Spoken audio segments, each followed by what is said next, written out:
How to delegate effectively. Hi, my name is Yetunde Elebibo, and this is Life Lessons. Thank you for joining me. Now, what I want to discuss today is effective delegation. How do you delegate effectively? One of the attributes of a good leader is to learn how to delegate. In fact, it's extremely difficult. I will say it's impossible for a leader to deliver every single task on his agenda by himself.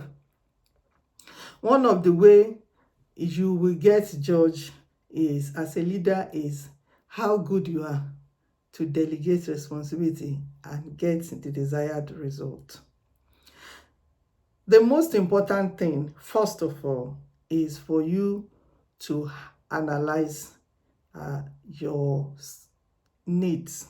So what are those tasks that are on your table? You need to analyze them because it's not every single task that you can delegate. By analyzing them, you need to know which one you can delegate. And when I mean delegation, they are in different parts. You can delegate in parts, you can delegate fully. So by analyzing the task, you will know which one. Let me give you an example. Let's say, for instance, you are planning a wedding. Maybe you are a celebrity, you are an extremely busy person. So you need to, apart from getting vendors, suppliers, people that will help you, you need to delegate some tasks to some people. So let's pick dressmaking, wedding dressmaking as a task, a task that has to be fulfilled. Underneath this dressmaking is recruiting or hiring the dressmaker. Underneath it is selecting the material you are going to use, and is getting fitted for it, is booking an appointment, and so on and so forth. Out of all these sub-tasks, little tasks, it is not everything that you can delegate. So dressmaking, we know that the bride will not make, or the groom will not make the dress by themselves or whatever. Well, dress is for bride anyway, so pardon me for that. We know that somebody is going to make the dress for you, but your friend can help you look for the best designer. Yes, you can delegate that aspect. Then they can help you to book an appointment. But when it comes to getting fitted for the dress, you can't delegate it. So they can use your measurements, to create something to show you that this is what it's going to look like for your dress size and all. But you still need to fit the dress yourself for your big day. So it's important that you analyze step by step, task of task, and so on, and know which one that you can delegate. When you are delegating, it is important that you communicate effectively. See, we are back at effective communication now. So you need to go and watch my video on effective communication.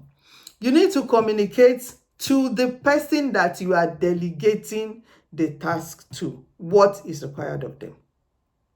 You need to empower them. You need to analyze their skills as well. Have they got what it takes to deliver this task for you to delegate the task to them? Take, for instance, if you are working on a team and maybe every Monday you used to facilitate a meeting, a team of executive or so, you bring them together in facilitate, and now you are going on annual leave, or you're just inevitably going to be away, and you need somebody to fit into that role for you. Do they have the capacity? Do they have the skill? Do they have the authority to communicate? Do they have the understanding of what you are putting them into?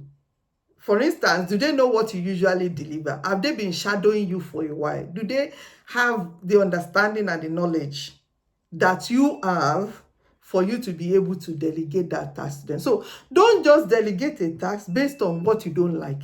Because I've seen it in the past when people will delegate tasks, it's very easy. And I'm sure that a lot of us are guilty of that. Don't delegate a task because you don't like it. You can't stand doing that task. That is why you delegate it. You are setting yourself up for failure. Because what gives you the assurance that the person you are delegating it to love the task or will love the task? You understand? So find a way of motivating yourself to do, tasks that are uninteresting rather than you pushing it to the plate of somebody else. Make sure that they understand and they're happy with it. If they feel like, oh, I've not actually delivered such a thing before, I don't want to, take a step back, look for somebody else, or try to create, an awareness for your audience to say, well, I'm not going to be available. Are you happy for me to pick this back up when I come back? Instead of you delegating it and, destroying everything. When you are delegating, make sure that you supervise, you don't micromanage.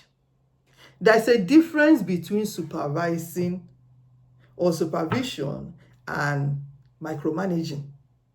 Nobody wants to be micromanaged. Micromanaging is like when you are poking, you want to know what they are doing at every point in time. Set a plan to say, for instance, every week I want you to be feeding me back. Or there are so many tools this day. If you are using Microsoft Office 365, you can use the planner. The planner will give you a dashboard, where you can create tasks, assign it to people, and see what they are doing at every point in time. Even set deadlines for them to say, by 2 weeks, I want this to be done. If I want to see your progress, you can monitor and see everything. It can be transparent like that. And if you don't want to go digital, set a meeting with them to say, give me feedback every now and then.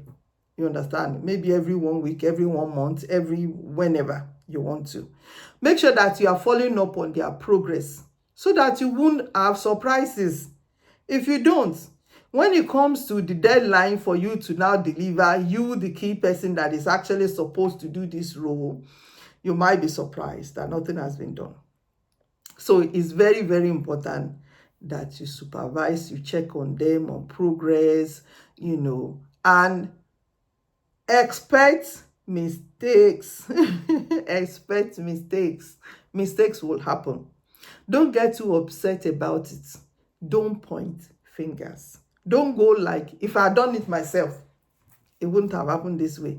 If I had been the one that delivered it, that mistake wouldn't have happened. In fact, the reason it happened is because you haven't done your job. You did not supervise. They probably did not understand what is expected of them, or you've not empowered them. You've not given them the right resources, the right interfaces. You've not connected them with the right people that should help them to deliver the task. You understand? And a lot of leaders make these mistakes because they want to be indispensable. You know what I mean? Like, if I'm not there, the job will not get done. You've already defined who you are as a leader when that happens. There's an adage in Yoruba language that says, and people may even struggle to follow this if you don't speak my accent in Yoruba or my dialect. It says, "Ká tọ́ni síjà ẹkùn, ká fi ọrùn ṣiṣẹ́ síni lápò." You know what it means? It means like, you encourage somebody to go and face a tiger, to combat a tiger in a battle, but the weapon they are going to need is already smashed. So the arrow, the whatever they are going to use, you smashed it, and yet you're encouraging them to say, oh, go, you can do this. But you've not empowered them. You're not giving them what it takes to actually be successful at that. So please make sure that when you are delegating, you've empowered the people. They have a good, thorough understanding of what the task is. You are supervising them. You are checking on them. You are giving them feedback on the work that they are doing. Because when you are supervising, you are checking, you will notice mistakes and you correct them. So I believe that these little tips that I'm giving to you will help you in delegating effectively. I look forward to hearing your stories. Thank you so much for joining me. Don't forget to like, share, comment, and subscribe. See you on the next video. Bye.